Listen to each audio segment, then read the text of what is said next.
Hola a todos y todas.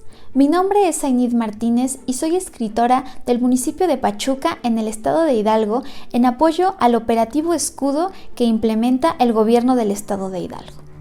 El día de hoy traemos para ti contenido en el cual te hablaremos un poco de Amparo Dávila.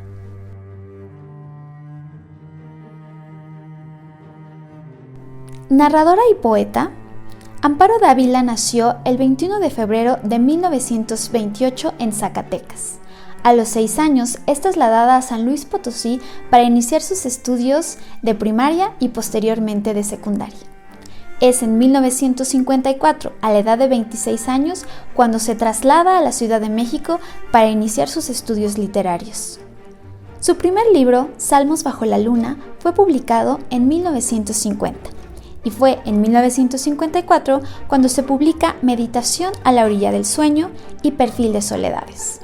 Posteriormente publica Tiempo destrozado de 1959, Música concreta de 1964 y Árboles petrificados en 1977, obra con la que obtuvo el premio Javier Villaurrutia.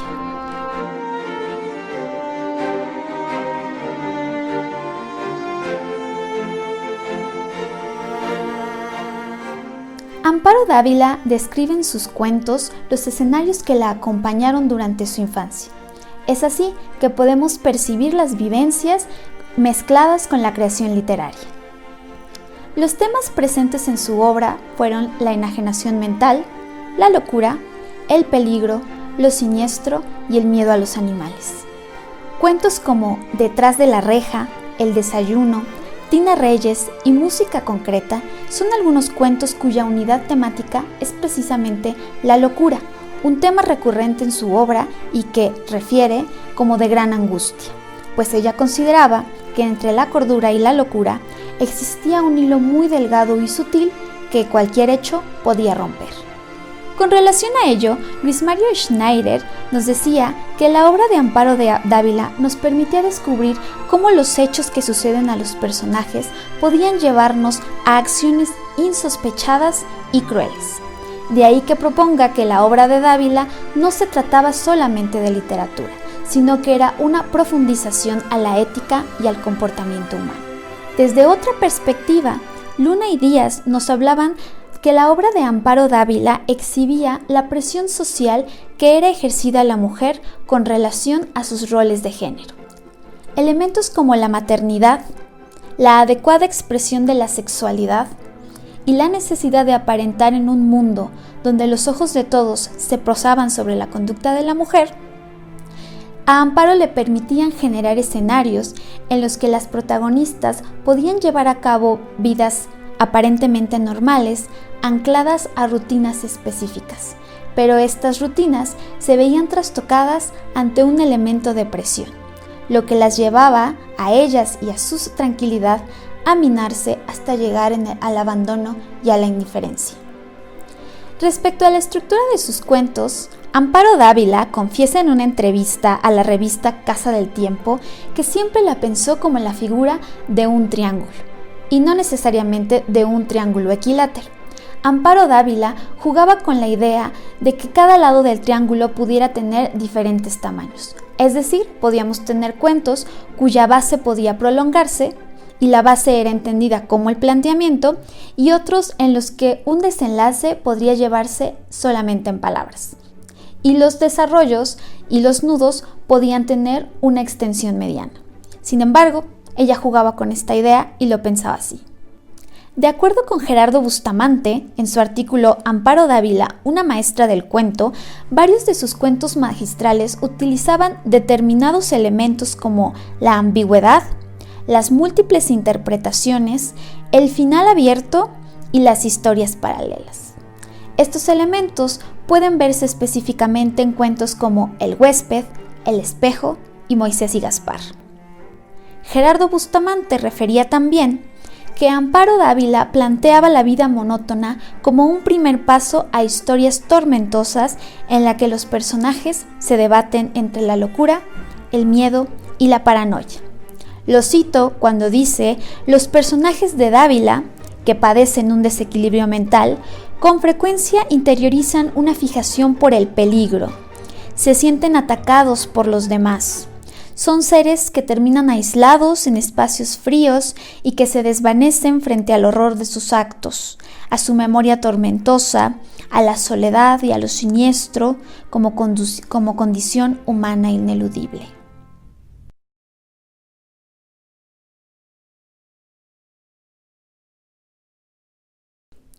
Nunca olvidaré el día en que vino a vivir con nosotros. Mi marido lo trajo al regreso de un viaje. Llevábamos entonces cerca de 3 años de matrimonio. Teníamos 2 niños y yo no era feliz. Representaba para mi marido algo así como un mueble que se acostumbraba uno a ver en determinado sitio, pero que no causa la menor impresión. Vivíamos en un pueblo pequeño, incomunicado y distante de la ciudad. Un pueblo casi muerto o a punto de desaparecer. No pude reprimir un grito de horror cuando lo vi por primera vez. Era lúgubre, siniestro, con grandes ojos amarillentos, casi redondos y sin parpadeo, que parecían penetrar a través de las cosas y de las personas. Mi vida desdichada se convirtió en un infierno. La misma noche de su llegada supliqué a mi marido que no me condenara a la tortura de su compañía. No podía resistirlo. Me inspiraba desconfianza y horror.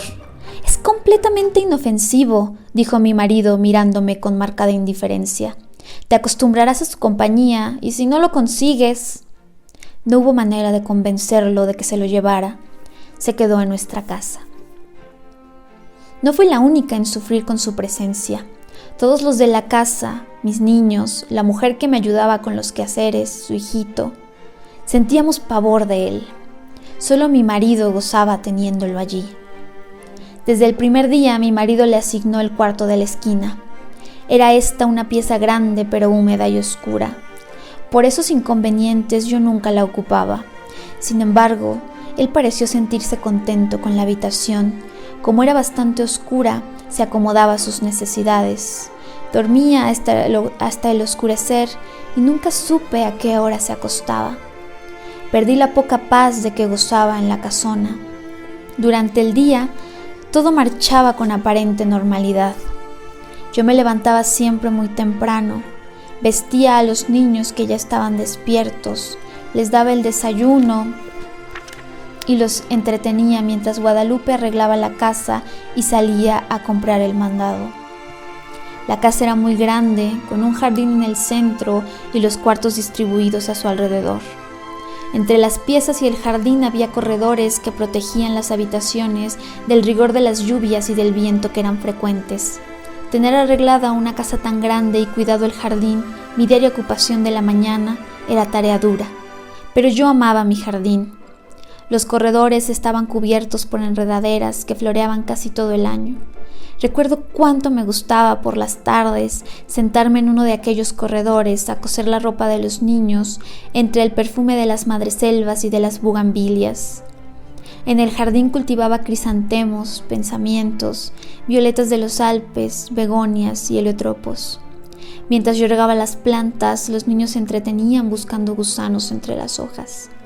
A veces pasaban horas, callados y muy atentos, tratando de coger las gotas de agua que se escapaban de la vieja manguera.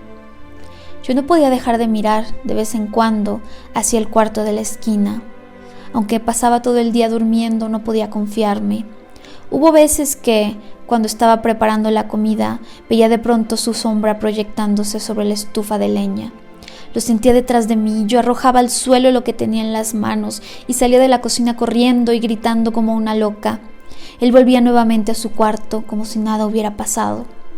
Creo que ignoraba por completo a Guadalupe. Nunca se acercaba a ella, ni la perseguía. No hacía a los niños y a mí. A ellos los odiaba, y a mí me acechaba siempre. Cuando salía de su cuarto, comenzaba la más terrible pesadilla que alguien pueda vivir. Se situaba siempre en un pequeño cenador, enfrente de la puerta de mi cuarto. Yo no salía más. Algunas veces, pensando que aún dormía, yo iba hacia la cocina por la merienda de los niños. De pronto lo descubría en algún oscuro rincón del corredor, bajo las enredaderas. «¡Ahí está Guadalupe!», gritaba desesperada. Guadalupe y yo nunca lo nombramos. Nos parecía que al hacerlo cobraba realidad aquel ser tenebroso. Siempre decíamos, ahí está, ya salió, está durmiendo, él. Solamente hacía 2 comidas, una cuando se levantaba al anochecer y otra tal vez en la madrugada antes de acostarse. Guadalupe era la encargada de llevarle la bandeja. Puedo asegurar que la arrojaba dentro del cuarto, pues la pobre mujer sufría el mismo terror que yo. Toda su alimentación se reducía a carne, no probaba nada más. Cuando los niños se dormían, Guadalupe me llevaba la cena al cuarto. Yo no podía dejarlos solos, sabiendo que se había levantado o estaba por hacerlo. Una vez terminadas sus tareas, Guadalupe se iba con su pequeño a dormir y yo me quedaba sola, contemplando el sueño de mis hijos. Como la puerta de mi cuarto quedaba siempre abierta, no me atrevía a acostarme, temiendo que en cualquier momento pudiera entrar y atacarnos. Y no era posible cerrarla. Mi marido llegaba siempre tarde y al no encontrarla abierta habría pensado, y llegaba bien tarde, que tenía mucho trabajo, dijo alguna vez. Pienso que otras cosas también lo entretenían. Una noche estuve despierta hasta cerca de las 2 de la mañana, oyéndolo afuera. Cuando desperté lo vi junto a mi cama, mirándome con su mirada fija, penetrante. Salté de la cama y le arrojé la lámpara de gasolina que dejaba encendida toda la noche. No había luz eléctrica en aquel pueblo y no hubiera soportado quedarme a oscuras, sabiendo que en cualquier momento... Él se libró del golpe y salió de la pieza. La lámpara se estrelló en el piso de ladrillo y la gasolina se inflamó rápidamente. De no haber sido por Guadalupe, que acudió a mis gritos, habría ardido toda la casa. Mi marido no tenía tiempo para escucharme, ni le importaba lo que sucediera en la casa. Solo hablábamos lo indispensable. Entre nosotros, desde hacía tiempo el afecto y las palabras se habían agotado.